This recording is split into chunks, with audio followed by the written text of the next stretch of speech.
Hello everybody, मेरा नाम है अमर जाजू और आप देख रहे हैं discover Nagpur at nation next. आज हम लोग नागपुर के सीताबर्डी एरिया में हैं जहां पे शहीद स्मारक सिचुएटेड है।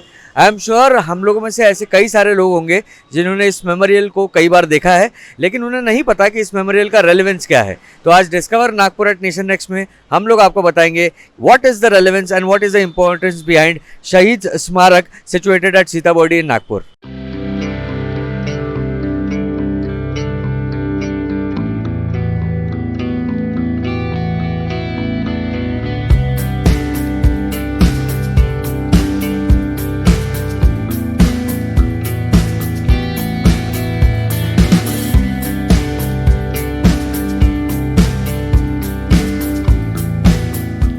सो 9 अगस्त 2014 को उस टाइम के जो चीफ मिनिस्टर थे महाराष्ट्र के मिस्टर देवेंद्र फडणवीस ने इस शहीद स्मारक को इनॉग्रेट किया।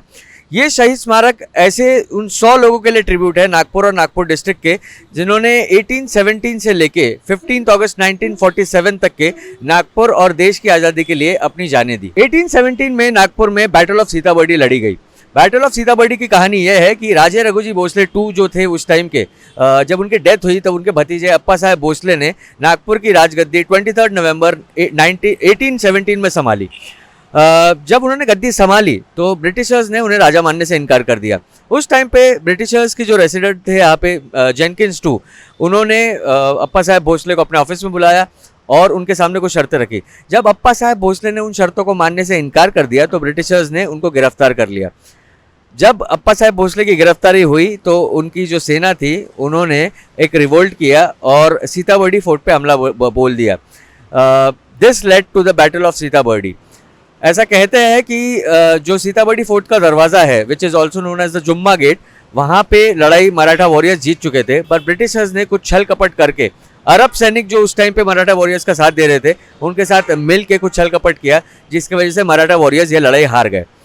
नागपुर की वो एक पहली लड़ाई थी, उसमें कई सारे लोगों ने अपनी जान गंवाई नागपुर के इंडिपेंडेंस के लिए। 1857 में जब मेरठ में मंगल पांडे जो उस टाइम पे ब्रिटिश आर्मी में थे, इंडियन सोल्जर थे, जब उन्होंने रिवोल्ट किया ब्रिटिशर्स के खिलाफ, तो जो नागपुर में जो सोल्जर्स थे, जो इंडियन सोल्जर्स ब्रिटिश आर्मी में उस टाइम पे थे, उनमें भी एक क्रांति की भावना जागी।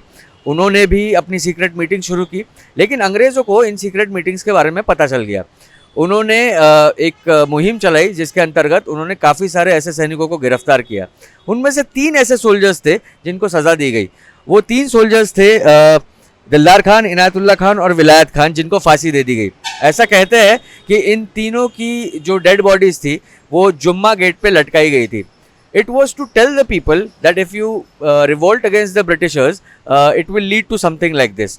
तो इस तरीके से इन तीनों सोल्जर्स ने भी नागपुर में अपनी जानें गंवाई इंडियन इंडिपेंडेंस के लिए। 1857 से लेके 15 अगस्त 1947 तक के कई सारे लोगों ने, कई सारे नागपुर और नागपुर डिस्ट्रिक्ट के लोगों ने अपनी जानें दी नागपुर और इंडियन इंडिपेंडेंस के लिए। अगर यहाँ पे आप इस मेमोरियल पे आए तो यहाँ पे कई सारे प्लाक्स लगे हुए हैं। उन 100 लोगों के नाम, करीब 100, आई एम श्योर 100 से ज़्यादा रहे होंगे, लेकिन 100 लोगों के नाम, 100 ऐसे शहीदों के नाम यहाँ पे उन प्लाक पे लिखे गए हैं उनको एज ए ट्रिब्यूट, और ये मेमोरियल जो है उन्हीं की याद में बनाया गया है। Coming back to the memorial, जब नागपुर को 2002 में 300 साल हुए तो ये डिसाइड किया गया कि ये शहीद स्मारक यहाँ पे बनाया जाए। लेकिन एक जो सबसे बड़ी दिक्कत थी इस स्मारक को लेके वो ये थी कि जगह कहाँ है, जगह कौन सी दी जाए स्मारक के लिए। ये डिसाइड किया गया कि 0 माइल के बाजू में ये स्मारक बनाया जाए। ओवर द ईयर्स 2003 में ये डिसाइड हुआ, 2014 में ये स्मारक खत्म हुआ क्योंकि बहुत सारी दिक्कतें आने लगी जगह को लेके। बीच में नागपुर हेरिटेज कंजर्वेशन जो कमेटी है उन्होंने ये भी कहा कि वो स्मारक 0 माइल के बाजू में नहीं बनना चाहिए। उसके बाद ये जगह फाइनलाइज हुई जहाँ पे ये स्मारक आज खड़ा हुआ है। अब इस स्मारक के बारे में मैं आपको बताता हूँ। करीब 1.3 करोड़ की लागत से ये स्मारक बना हुआ है। There are 7 statues in the स्मारक। In this memorial there are 7 statues. जो सबसे पहला स्टैचू जो आप देखेंगे वो जो एक फ्रीडम फाइटर थे, जिन्होंने, मैंने कहा कि जिन्होंने अपनी जान गंवाई, वो उसमें से एक जो फ्रीडम फाइटर थे उनका ये स्टैचू है। ये स्टैचू है कृष्ण राव काकड़े जी का। This statue is 84 inches in height and it was about 1.5 ton. उसके बाद जो 6 स्टैचूज है ये किसी पर्टिकुलर फ्रीडम फाइटर के नहीं है, दीज आर सिंबॉलिक स्टैचूज। जो सबसे आखिरी जो स्टैचू है that is 72 inches in height, और इन जो 6 स्टैचूज का वेट है ये करीब 1.25 टन है।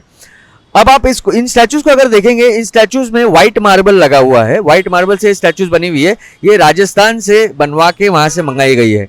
जो ये प्लेटफॉर्म आप देखेंगे, जो ब्लैक कलर का प्लेटफॉर्म देखेंगे, this platform is made from black granite, जो भी राजस्थान से मंगवाया गया है। 2014 में जब ये स्मारक इनॉग्रेट किया गया था, उस टाइम के जब चीफ मिनिस्टर देवेंद्र फडणवीस जी ने इस स्मारक को इनॉग्रेट किया था, तो it was a moment of pride for Nagpur. लेकिन आज अगर आप इस स्मारक पे आए, आप देखेंगे यहाँ पे कि इस स्मारक के आसपास सिर्फ कचरा है और कुछ नहीं है। यहाँ की मूर्तियों का जो, यहाँ की जो स्टैचूज है, उनका पेंट भी उतर चुका है, हर जगह गंदगी है और इस स्मारक की किसी को नहीं पड़ी है, कोई साफ सफाई नहीं है। यहाँ पे आप देख सकते हैं सूखे पत्ते हैं, जगह जगह से झाड़ उग चुके हैं, इवन जो यहाँ पे मार्बल के पिलर्स है वो भी तोड़े जा चुके हैं और इस पे कोई मेंटेनेंस नहीं है। So even if this Smarak is really it's really matter of pride for Nagpur, but not maintaining it is actually an insult to these freedom fighters, to these martyrs who gave their life for the independence of Nagpur and for Indian independence, and it is also a waste of taxpayers' money. So we really hope at Nation Next that we are able to highlight this disgusting state of affairs at this Smarak, and we hope that the authorities take notice and they maintain this Smarak in a very good manner, so that this pride of Nagpur continues to be the pride of Nagpur. This is Amar Jaju, and see you at the next episode of Discover Nagpur at Nation Next. Subscribe to Nation Next YouTube channel and press the bell icon to get regular updates from Nation Next. Also like Nation Next Facebook page and follow us on Instagram and Twitter.